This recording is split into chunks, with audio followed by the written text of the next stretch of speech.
ആകെ വിളിക്കുന്ന അമ്മേനെ വിളിച്ച് കാശ് ചോദിക്കുന്നല്ലാണ്ട് അത് ഒരു മാസത്തിൽ ഒരു തവണ വിളിച്ചു ഇപ്പോഴും അവര് വർഷങ്ങളായിട്ട് എന്നെ വിളിക്കാറില്ല അച്ഛനമ്മ. എന്റെ അച്ഛനും അമ്മയുടെ നമ്പർ അല്ല, ഇപ്പൊ കൈനിറച്ച സിനിമകളാണ്, എനിക്ക് ഫിനാൻഷ്യൽ സ്റ്റെബിലിറ്റി ഉണ്ടെന്ന് പറഞ്ഞല്ലോ, അതുകൊണ്ട് കാണുന്ന ഒഴിച്ചാൽ എന്റെ അമ്മ വിളിച്ചിട്ട് എനിക്ക് തോന്നുന്നു ഒരു എത്രയോ വർഷങ്ങളായി. അച്ഛൻ എനിക്ക് തോന്നുന്നു 15 വർഷം മുന്നേറ്റ് അവസാനം വിളിച്ചു.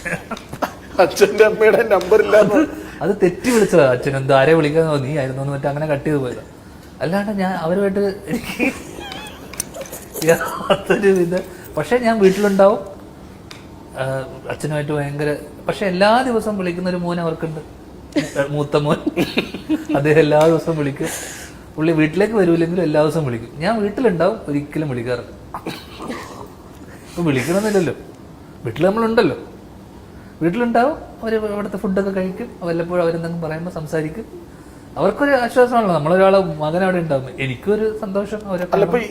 കൊച്ചിയിലായിരിക്കും ഒരു പ്രത്യേകതരം ബന്ധം. കൊച്ചിയിലായിരിക്കുമ്പോ ഇപ്പൊ ഒറ്റയ്ക്കിരിക്കുക, അപ്പൊ അച്ഛനും അമ്മയുണ്ട്, ഫ്രീ ആയിരിക്കുന്ന സമയത്ത് അപ്പൊ എന്താ സിനിമ ആലോചനകൾ മാത്രമാണോ? ഞാനല്ലേ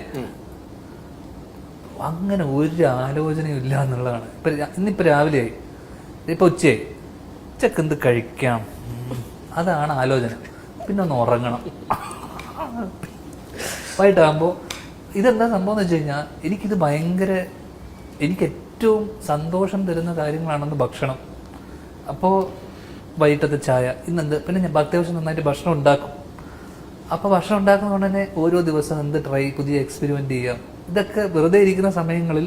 പിന്നെ കുറേ ഞാൻ നേരത്തെ പറഞ്ഞ എൻ്റെ റിസർച്ച് വിഷയങ്ങളുണ്ട്, PhD റിസർച്ച് എന്നൊക്കെ പറഞ്ഞ പോലെ ഇത്തരം വിഷയങ്ങളുമായിട്ടുള്ള പോഡ്കാസ്റ്റുകൾ, TV-യിൽ അപ്ഡേഷൻ, ന്യൂസ്, ചരിത്രം ഭയങ്കര ഇഷ്ടമാണ്.